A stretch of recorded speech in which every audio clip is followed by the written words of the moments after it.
Well, we spent 3 days this week just being blown to bits, as well as all of our plants. We took ourselves to the garden center. Of course, Al finds a bunny statue right away to taunt me with all the bunny problems that we've had.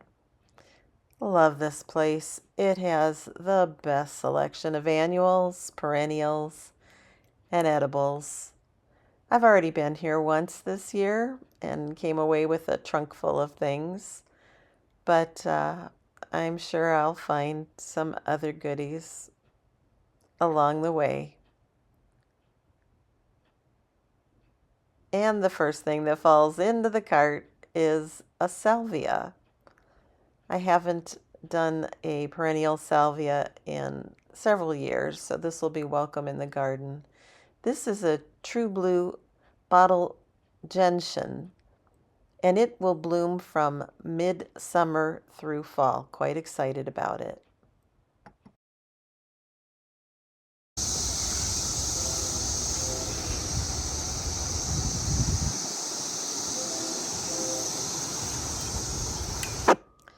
This section is just gorgeous. It smells amazing because of all of the roses, but it was hard to hear yourself think with the noise of the cicadas at this point. Back to the edibles section, we're in the herbs, and with the wind carrying the scent, that was also an amazing space to be in. Just aisles of choice. And then, of course, I had to visit the annuals because I needed a few things to fill in some spots and pots and that kind of thing. And we went back to look at the figs. The price was just a little dear, and they're a little bit tender, even though this is the Chicago Hardy. So I took a pass. Look at the rows of peppers and tomatoes. Is that not incredible?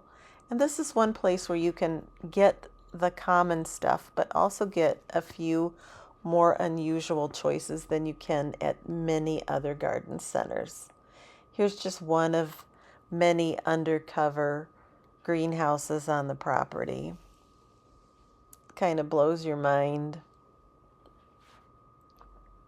And the smell in there was also incredible. We finally got out of there, but not unscathed. We did buy a few things, and I was quite pleased with my choices.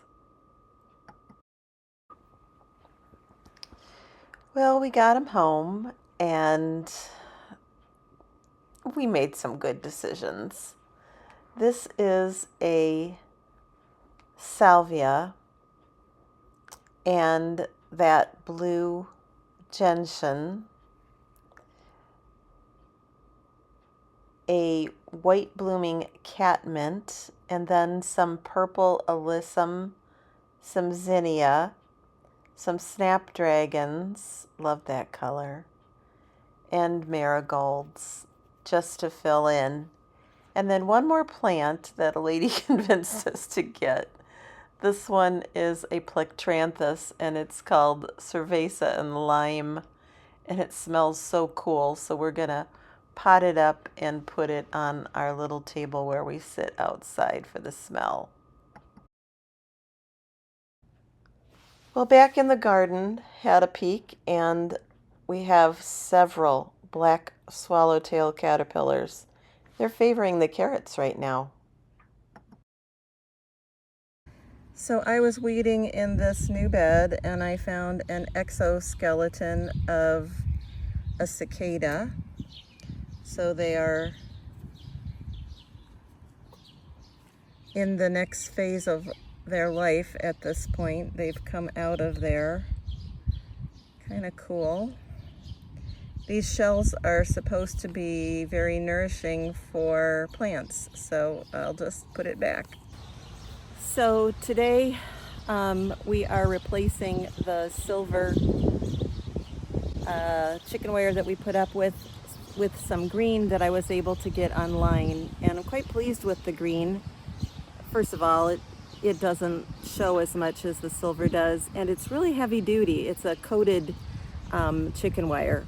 So while we're out, I noticed that the leeks aren't quite ready, but it's a pain in the butt to pull this off, so we're going to go ahead and plant out some of the leeks.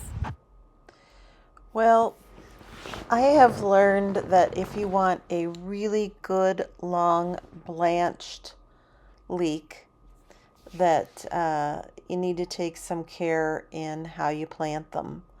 I've been nurturing these, letting them get a little bigger before I plant them out.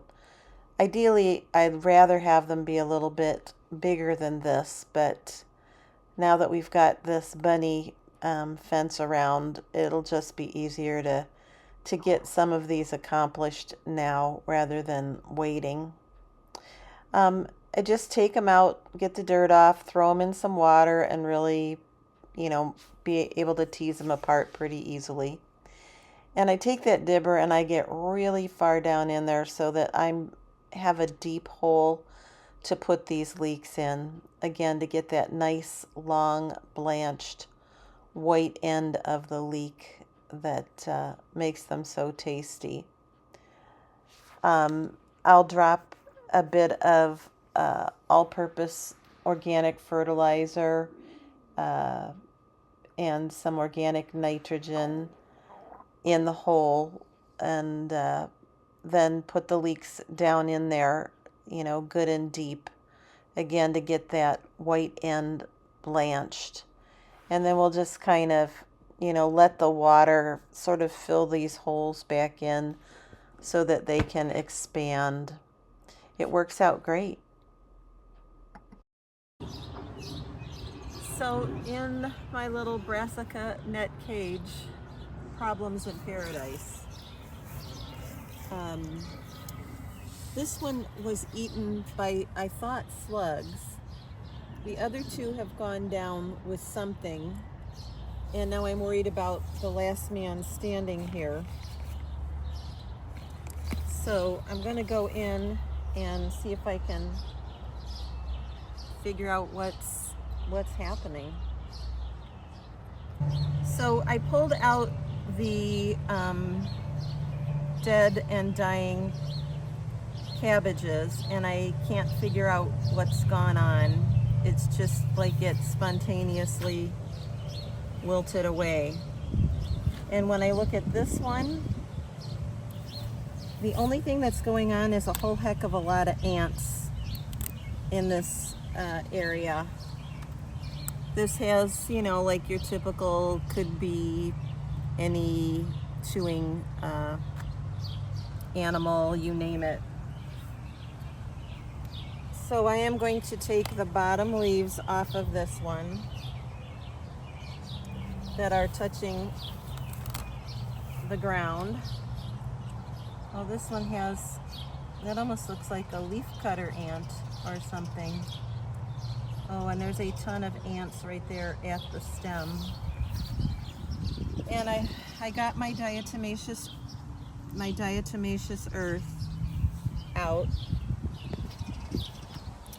And I got some cinnamon. So I am going to put both. That's my favorite ant killer. And we'll see.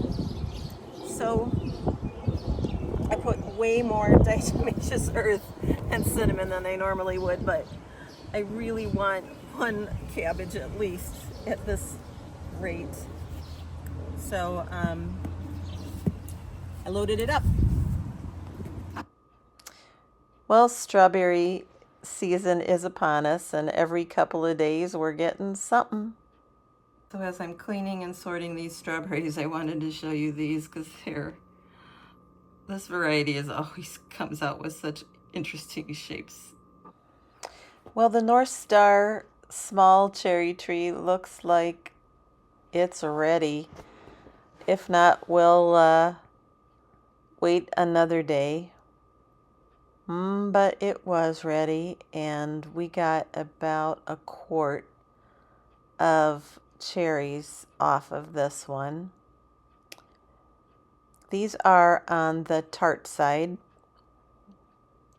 but very, very flavorful cherry. And for such a small tree, it is such a producer every year. We've only had it about 4 years now.